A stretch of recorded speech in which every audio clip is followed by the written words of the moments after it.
tudo bem? Hoje nós estamos aqui na Quinta com o Brian e nós vamos falar um pouquinho sobre tipos de bordas, juntas e rejuntes. Perfeito. Vamos lá?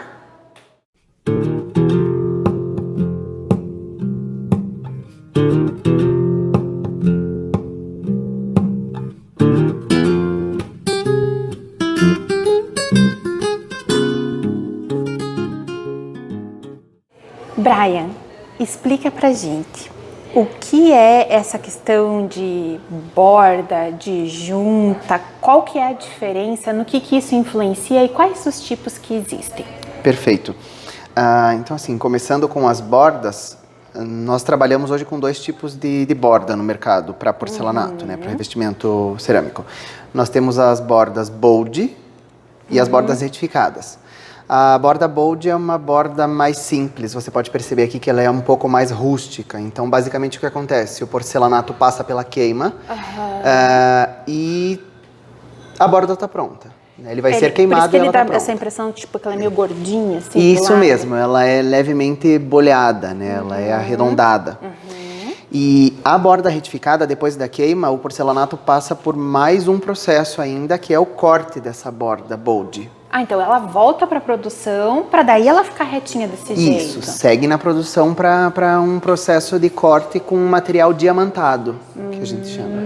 Né? Então, isso vai interferir na junta. A junta, o que vai dizer quantos milímetros tem a junta, é isso. A questão da borda. A questão da borda.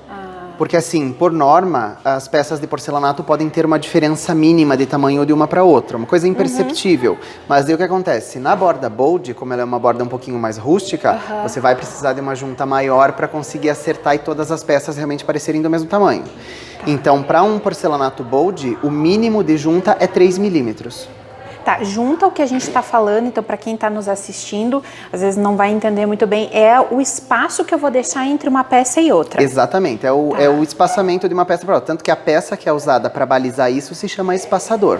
Tá. Então é o espaço entre uma peça e outra. Agora a minha pergunta pensando na hora, na prática. Como eu tenho esse com a borda bold que tu me falou, ele vai ter uma variaçãozinha um pouco maior. Justamente porque do jeito que ele saiu da produção é assim que ele vai ficar. Ele é meio gordinho nas bordas. Esses 3 milímetros, eles vão estar a partir da parte mais gordinha da peça. Então quer dizer que às vezes por cima ele pode parecer um pouquinho mais que 3. Um pouquinho maior, exato. Porque o espaçador vai na base da peça. Vai ali no ponto máximo dela, vamos dizer. Exato. Então ali em cima pode ficar ali próximo de 4 milímetros, porque realmente ela é arredondadinha. Daí é que ele dá, vamos dizer, uma aberturinha ali, né? Exato. Tá.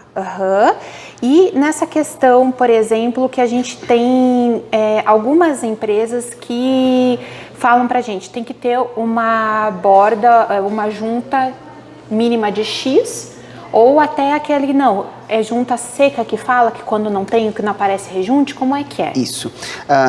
Nos porcelanatos retificados, por você ter um acabamento melhor na borda... Que é esse que volta para fazer um acabamento. Isso, que ela fica reta, né? Você percebe que embaixo e em cima ela tem o mesmo aprumo, vamos dizer. Aqui você tem, dependendo da marca, de junta seca a 2 milímetros. Só que daí cada marca vai determinar, e você precisa seguir isso por um fator importante que é a garantia. Se você sair fora, se você faz um rejunte menor do que a marca indica, você perde a garantia do produto. Então é bom a gente enfatizar isso. E, por exemplo, chega lá o meu pedreiro e diz, não, dona, mas eu faço junta seca. Pode deixar que eu garanto. Ele garante, mas a marca, vamos dizer, do produto não vai dar garantia, porque existe uma especificação para isso, certo? Exato. Você perde a garantia. Porque nos revestimentos cerâmicos, assim como qualquer outro material, você pode ter alguma patologia, né, algum problema. Então, os porcelanatos podem vir, talvez, com uma diferenciação de cor, empenamento. É raro acontecer, mas pode acontecer. De estar uma bordinha um pouquinho mais levantada. Isso, é muito raro, mas pode acontecer. Se acontece um problema desse e você não seguiu as instruções da marca para o assentamento, você perdeu a garantia. Você abre mão disso. Mas e aí, por exemplo, como a gente estava conversando, tem marcas que vão pegar e dar garantia na junta zero. né? Isso. Aonde que fica a dilatação desse produto? Como é que acontece? Porque aí eu fico pensando, cheguei lá, vou começar a fazer a paginação. Normalmente começa a paginação de algum canto do ambiente. Hoje que está se falando um pouco mais de começar do centro do ambiente, dependendo do tipo de paginação. Para quem está em casa e não sabe o que é paginação, é onde a gente indica que vai começar a peça zero. Normalmente o que era mais conhecido é colocar no canto, aonde é o canto que fica mais em evidência, onde vai dar recorte, joga para debaixo dos móveis. Normalmente começava-se de um canto, hoje está começando muito do centro para deixar todos os lados no máximo igual, ou às vezes tem uma peça diferente, central. Exato. Mas aí, o que acontece? De repente eu vou começar lá e aí vou vindo, tudo seco, 0, 0. E aí, principalmente obra nova, trabalha um monte. Aonde que está a dilatação para que esse material não venha trincar, não venha estourar, ou então erguer, que às vezes acontece da peça erguer? Exato. De fato, você vai precisar de uma junta de dilatação. A gente até já viu casos em vídeos pela internet mesmo, onde foi usado junta seca, não foi deixado junta de dilatação. Em algum momento os pisos começam a estourar, explodir mesmo. Isso, quebra e levanta e tudo mais. Nesses casos de marcas que permitem junta seca, você tem que jogar uma dilatação nos cantos. Então, geralmente você vai cobrir essa dilatação com o rodapé e você tem que preencher essa dilatação com uma massa elástica, né? Porque também você não adianta não você... Não é deixar vazio nem colocar qualquer coisa, ou um rejunte de volta ali, exato, não é? Exato. Tá. Você não pode colocar, por exemplo, uma espuma expansível que vai ficar rígida. Que é aquela espuma de porta. Isso, né? Que daí vai perder a função. Então você precisa colocar um material adequado, que seja elástico, que aguente essa dilatação e essa contração. Então, na verdade, eu vou começar com um afastamento, eu vou começar do centro, não vou encostar na borda, ali eu vou ter esse material que tem uma flexibilidade. Não vai ficar aparecendo. Por quê? Porque o rodapé vai vir em cima, ou do próprio porcelanato, ou um rodapé de outro material vai vir fazendo. Porque quantos milímetros mais ou menos que fica nessa borda? Aproximadamente 1 centímetro, então ela é uma dilatação mais larga. Então o ideal é você utilizar um rodapé de outro material. Sim, né? Um rodapé de poliestireno, que daí ele já vai ter uma espessura suficiente. Ele não fica totalmente... Os rodapés de poliestireno, geralmente eles têm uma espécie de canaleta no cantinho. Sim. Então ele também vai ajudar nessa compensação. Que legal, bem interessante. Bom, então a gente já sabe que isso também é um ponto que tem que ser atentado para poder também manter garantia. Exato. Né? Tá, e se a gente for falar daí agora no que está diretamente ligado, que é o rejunte. Que tipo de rejunte? Tem 3 tipos de rejunte hoje. Qual é a diferença desses rejuntes e o que eles possibilitam que seja feito? Tá. Nós temos hoje os rejuntes, falando do mais simples pro mais tecnológico. Vou falar assim, rejunte de base cimentícia, rejunte de base acrílica e rejunte de base epóxi. Tá? O rejunte de base cimentícia, o próprio nome já diz, ele é feito à base de cimento. Então ele vai ter alguns agregados naturais, vai ter pigmentação inorgânica. Tá? O que é uma pigmentação inorgânica? É artificial, tá? Não é um pigmento natural. Tá. E ele vem em pó, então ele vai ser feito a mistura com água. Que é o que a gente está mais acostumado. A gente que é novinho assim, a gente cresceu, só existia esse rejunte. Né? Exato. E hoje a gente também tem uma variedade enorme de cores, né? Que era algo que você não tinha antes. Você tinha um rejunte cinza, escuro. Meio que dava destacada, ficava na época não era nem porcelanato, era azulejo, né? Isso. Ficava bem destacado os quadrados, porque... Com aquela junta de 5, 7 milímetros. Porque não tinha da cor. Daí tu tinha, na verdade, que tirar proveito, fazer combinar para destacar, né? Propositalmente, exato. Porque não tinha outra alternativa. Exato, isso. Então, o rejunte cimentício é o mais simples, é aquele que você compra em pó. Ele é um pó bem fininho, vai misturar na obra para formar a liga. E qual que é a durabilidade desse rejunte? Principalmente, posso passar ele no box do banheiro, por exemplo? Como é que ele funciona?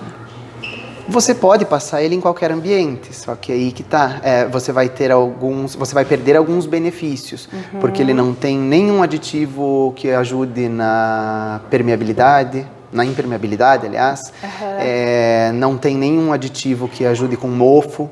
que já são pontos que você vai ganhar nos então, outros que a gente tem, por rejuntos. exemplo, aqueles... Normalmente a gente vê em banheiros, cozinhas mais antigas, que ainda tem, até prédios mais antigos, residências, que mofou o rejunte, até mais largos, já são mais largos normalmente, e até que normalmente o pessoal fala, não, vai ter que tirar todo o rejunte e passar um rejunte novo, porque tá dando infiltração. Isso. É esse tipo de rejunte que é utilizado. E no próprio acabamento, você perde também na manutenção, porque o cimentício, você passa a mão em cima, você sente que ele é mais arenoso. Ele parece bem áspero, né? Isso. Ele tem uma espécie de granilha mesmo por cima, né? Então, você acaba, a sujeira acaba grudando mais nesse tipo de rejunte do que nos outros. Tá. Então, você vai precisar de uma manutenção mais constante e, dependendo do caso, mais agressiva. Tá. E aí, o próximo, em questão de tecnologia, é o acrílico, que dele é feito de base acrílica e ele vem prontinho para você passar. É bem fácil de usar, dependendo da marca, ele vem ou em bisnaga ou em baldinho, tá? E é uma massa pronta. Então, ele já vai ter aditivos para deixar ele impermeável, né? Então, você já tem menos problemas. Por exemplo, aqui no cimentício, se você aplicar ele em cima aliás, esse é acrílico. No cimentício, você aplicar em cima de uma argamassa que não esteja totalmente seca. Ele vai sugar a umidade da argamassa para cima. Então, é outra coisa que você tem que tomar cuidado. A argamassa tem que estar totalmente seca. Passar do ponto e ficar manchado. Isso. Perder aquele ponto que também parece que daí ele vai demorar mais tempo ou não vai fixar direito. Isso, exato. Tá? E o acrílico, basicamente é isso. É uma base acrílica, vem pronto para utilizar. A superfície dele é mais lisa, então ele já permite uma manutenção mais fácil. Aqui parece que ele é bem poroso, esse aqui parece mais uniforme, né? Parece quase uma massinha mesmo de modelar. A manutenção é bem fácil, sabe? Até essas peças aqui no dia a dia da loja acabam ficando bem desgastadas, porque a gente leva para lá, leva para cá, elas pega ficam todas porcelanato, acaba né? sujando. Pano úmido com detergente neutro limpa super bem, sabe? Bem tranquilo. E tu estava me comentando desses aqui que podem ser pintados? Na realidade, o que acontece? Essa marca tem dois tipos de rejunte, aliás, duas cores, que são essas daqui, que dão um acabamento metalizado. Só que daí ele é específico para duas cores, entendeu? Então você vai comprar o rejunte para essa cor prata e o rejunte para essa cor dourada. Aplica o rejunte e depois aplica essa espécie de tinta em cima do friso. Exato. Para fazer sumir mais ainda o rejunte. Isso. E nós temos hoje, você pode usar de duas maneiras, né? Você pode contrastar, se você quiser, com uma peça que seja mais neutra, mas nós também temos revestimentos com acabamento metalizado, tanto prata quanto dourado. Daí ele vai sumir o rejunte. Isso. Eu posso, como tu falou, ou tiro proveito e enfatizo ele, quero que apareça, né, as divisões, aí ele dá um filetinho, um detalhe, ou então fazer ele sumir mesmo. Disfarça. E aí a gente tem o terceiro tipo de rejunte, que normalmente é o que o pessoal mais briga para usar. Por quê? É o rejunte epóxi. Então, assim, o rejunte epóxi, ele é uma mistura de duas ligas. Você tem... Ele vem na caixinha mesmo, é separado. Duas massinhas que você vai ter que misturar. Uma massa é a base epóxi e a outra massa é a base endurecedora. Que é como se fosse tu misturar para ter a reação para que ele venha secar. Isso, exato. É até engraçado, você falou, né, da gente que é mais antiguinho, assim, se usava bastante antes. Se usava bastante antes aquela massa chamada de durepoxi, né? Durepoxi, É como um durepoxi que você tem que misturar, porque ele é isso a gente também sabe o que é, a gente comprava para brincar. Exatamente, exatamente. Então você vai ter que misturar essas duas ligas, você tem que tomar um cuidado porque as duas ligas têm que estar perfeitamente misturadas em relação à quantidade. Sim, senão um lado vai acabar secando, o outro lado não vai, porque tu vai esticando ele, né? Você tem dois lados da moeda, né? Se você colocar a liga endurecedora numa quantidade muito grande, você não vai conseguir aplicar porque ele já vai começar a endurecer. Muito rápido. E se você misturar com a liga endurecedora numa quantidade menor, mesmo depois assentado, ele não vai chegar no ponto que precisa. Pra sempre. Então, assim, geralmente os assentadores não gostam tanto de trabalhar, os que não são especializados não gostam de trabalhar com epóxi, porque ele já é complicado um pouco na hora de misturar. E quando você aplica, ele seca rápido. Então você precisa ir aplicando e limpando. Tá? Nada que um bom assentador que seja especializado não consiga fazer. Não é um trabalho complicado, só que é um trabalho de cuidado. Ele dá mais trabalho, vamos Dá mais dizer. trabalho, mas dá um acabamento muito melhor. Você tem um acabamento praticamente perfeito, porque a base do epóxi é lisa e é totalmente impermeável. Então você percebe, olha, aqui a gente tem granilha, né, aspereza. Sim. Aqui não tem aspereza alguma. Realmente, até no toque ele é bem diferente. Isso. E a questão, quando eu faço, vamos dizer que eu vou fazer uma junta bem de 1 milímetro, bem pequenininha. Como é que faz para colocar essa massa do epóxi num pedacinho? Tem um mínimo que o epóxi consegue entrar? Não, pode ser de 1 milímetro, ele vai estar entrando, vai estar... Na realidade ele entra, só que ele tem um máximo. Então você não pode fazer um rejunte muito largo com o epóxi. Com o epóxi. Tanto que a gente indica epóxi geralmente para porcelanatos certificados. Tá? Para área externa não é um rejunte indicado. Por quê? Por quê? Porque o porcelanato externo geralmente é granilhado. Sim, como esse aqui, que é bem áspero. Exato. Então, a aplicação do epóxi no externo já é mais complicada até mesmo para manutenção, para você conseguir limpar isso aqui. Sim, porque daí tu vai vir passando aqui na borda e ele vai ficar aqui. Exato. Entendi. Tá? Então, o acrílico, tranquilo para usar em área externa. O epóxi já é um pouquinho mais complicado. Por conta da peça, não por questão de ser, vamos dizer, porque vai ficar no tempo, que seria ruim. Às vezes quem está em casa pode achar que seja isso, não é. Ok, então aí o acrílico fica melhor por questão da limpeza, porque a gente tem o costume de ver muito o pedreiro assentando e aí ele passa rejunte em tudo, vem lá não sei quantos metros e aí depois que ele vai vir limpando. Isso. Aí na questão do epóxi isso não pode acontecer. Não tem essa possibilidade, porque depois que ele secar na peça, você não vai conseguir limpar. Tchau, meu bem. Isso, tem a gente nos anos de trabalho se depara com algumas situações. Então já teve situação de cliente que levou, não pegou uma mão de obra boa, porque a mão de obra também influencia muito no acabamento, né? Você investe num material bom, num rejunte bom, você precisa de uma mão de obra que esteja à altura. Sim. E o rejunte secou na peça, daí o assentador foi lá, raspou o rejunte, riscou a peça, então isso desencadeia uma série de problemas. Sim, e aí a garantia também vai embora. Também vai embora. Legal, muito obrigada. E é isso, hoje nós vimos rejuntes, as bordas e os tipos de juntas.